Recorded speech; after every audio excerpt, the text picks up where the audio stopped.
नमस्ते।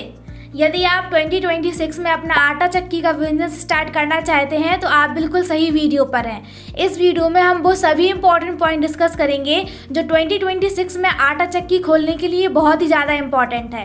तो आइए हम अपनी वीडियो को स्टार्ट करते हैं। सबसे पहले आपका पॉइंट है सिलेक्ट प्लेस। जी हाँ, यह बिजनेस स्टार्ट करने से पहले आपको अपनी प्लेस सिलेक्ट करनी होगी कि आपको अपनी आटा चक्की कहाँ खोलनी है। गाँव में खोलना चाहते हैं या शहर में खोलना चाहते हैं। साथ ही साथ आपको अपने गांव और शहर में भी एरिया डिसाइड करना होगा कि किस एरिया में आप अपनी चक्की स्टार्ट करना चाहते हैं। सिर्फ इस बात का ध्यान रखें कि जिस भी एरिया में आप अपनी आटा चक्की खोलें वो एरिया पॉपुलेटेड होना चाहिए। और इस बात का भी ध्यान रखें कि प्लेस सिलेक्ट करते समय आप बहुत ही बड़े बड़े शहर जैसे कि मुंबई, दिल्ली, बेंगलोर जैसे शहर बिल्कुल भी सिलेक्ट ना करें, क्योंकि ऐसे मल्टीनेशनल शहरों में लोग गेहूँ बिल्कुल नहीं पिसवाते हैं। वो डायरेक्ट दुकान पर जाकर आटा खरीदना ज़्यादा पसंद करते हैं। और जहां पहले से ही आटा चक्की खुली हो उनके कंपटीशन में आपको अपनी आटा चक्की बिल्कुल भी नहीं खोलनी, क्योंकि इससे किसी का भी फायदा नहीं होने वाला है। इसमें आप दोनों के कस्टमर आपस में बढ़ जाएंगे।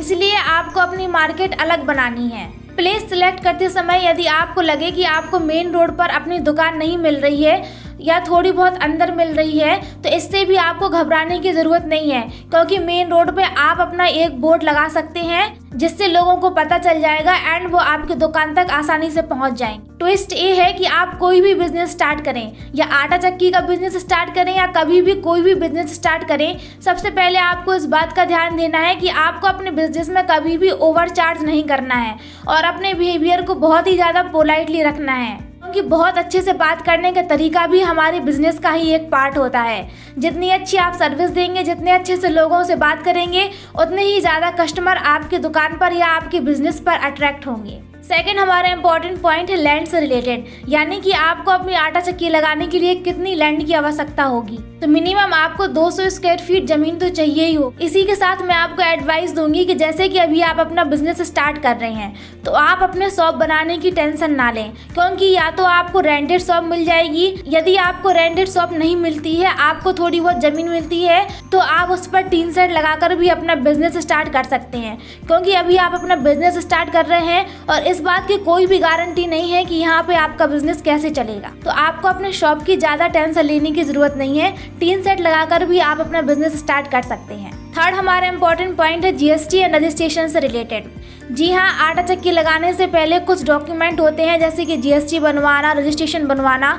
इसका भी आप पता कर लीजिए कि आपके एरिया में ये ज़रूरी है या नहीं है, क्योंकि बहुत सारे एरिया में जीएसटी और रजिस्ट्रेशन करवाना इंपॉर्टेंट है एंड बहुत सारे एरिया में बिना जीएसटी और रजिस्ट्रेशन के भी काम चल जाता है। फोर्थ हमारा इंपॉर्टेंट पॉइंट है कि यदि आप अपनी आटा चक्की लगाते हैं तो आपको कितने तक का खर्चा पड़ जाएगा। तो मिनिमम आपको 30,000 से लेके 1 लाख तक खर्चा पड़ेगा। इसमें आपको कई वैरायटी की मशीन मिल जाएंगी। सोलर वाली मशीन भी मिल जाएगी, पेट्रोल, डीजल, इलेक्ट्रिक। आप अपने हिसाब से सिलेक्ट कर सकते हैं कि आपको किस प्रकार की मशीन खरीदनी है। इसके साथ ही आपका थोड़ा बहुत पैसा वेटिंग मशीन में जाएगा। यदि आप अपनी दुकान कंक्रीट यानी कि सीमेंट वाली दुकान बनाना चाहते हैं तो उसमें भी आपका थोड़ा बहुत पैसा जाएगा। तो आप अंदाज लगा लीजिए कि मशीन के अलावा जो कि 30,000 से लेके 1 लाख के बीच में पड़ेगी, इसके अलावा भी आपका 10-15 हज़ार का एक्स्ट्रा खर्चा हो जाएगा। अब आप में से बहुत सारे लोग यहीं पर वीडियो स्किप कर देंगे, क्योंकि वो सोचेंगे इतने पैसे हमारे पास नहीं है। ठीक है, कोई भी बिजनेस स्टार्ट करने से पहले किसी के भी पास पैसे नहीं होते, लेकिन मैं आपको आइडिया दे सकती हूँ कि आप इसके लिए पैसे कैसे अरेंज कर सकते हैं।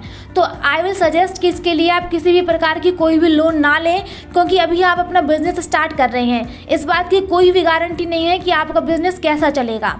तो अभी आप जो भी काम कर रहे हैं या आपको जो भी काम मिले उसको आप कीजिए एंड वहाँ से सेविंग कीजिए और अपने पेरेंट्स से, अपने दोस्त से यदि आपकी कोई हेल्प कर पाए तो थोड़ी बहुत वहाँ से हेल्प ले लीजिए एंड अपना बिजनेस स्टार्ट कीजिए। फिफ्थ एंड हमारा मोस्ट इंपॉर्टेंट क्वेश्चन है कि अर्निंग कितनी होगी। तो अर्निंग आपकी एरिया के ऊपर डिपेंड करता है, लेकिन आप अपनी अर्निंग इंक्रीज करने के लिए पिसा हुआ आटा भी बेच सकते हैं। बहुत सारे लोग ऐसे होते हैं जो गेहूँ नहीं पिसवाते हैं, डायरेक्ट आटा खरीदना पसंद करते हैं। तो आप पिसा हुआ आटा बेच कर भी अपना पैसा अर्न कर सकते हैं। यदि आप और ज्यादा वाइजली काम करेंगे तो आप अपने पिसे हुए आटे को आप अपने ब्रांडिंग के साथ भी बेच सकते हैं, यानी कि आप अपने पिसे हुए आटे को अपने ब्रांड के थैले में पैक कर दीजिए और उसको बेचिए। यदि आप इसको इंक्रीज़ करते चले जाएंगे तो धीरे धीरे ये आपकी फैक्ट्री में भी कन्वर्ट हो सकता है। मैंने आपको सभी वो इम्पोर्टेंट पॉइंट बता दिए हैं जो कि 2026 में आटा चक्की स्टार्ट करने के लिए ज़रूरी हैं। अब देरी है सिर्फ आपके बिजनेस स्टार्ट करने की, क्योंकि सोचते तो बहुत से लोग हैं लेकिन करते बहुत ही कम लोग हैं। एंड अभी आपकी कोई भी प्रॉब्लम हो या कोई भी क्वेरी हो तो आप कमेंट बॉक्स में ज़रूर कमेंट कीजिए, आपके आंसर देने की मैं ज़रूर कोशिश करूँगी। साथ ही साथ वीडियो को लाइक कर दीजिए, शेयर कर दीजिए एंड चैनल को सब्सक्राइब ज़रूर कर लीजिए। Thank you.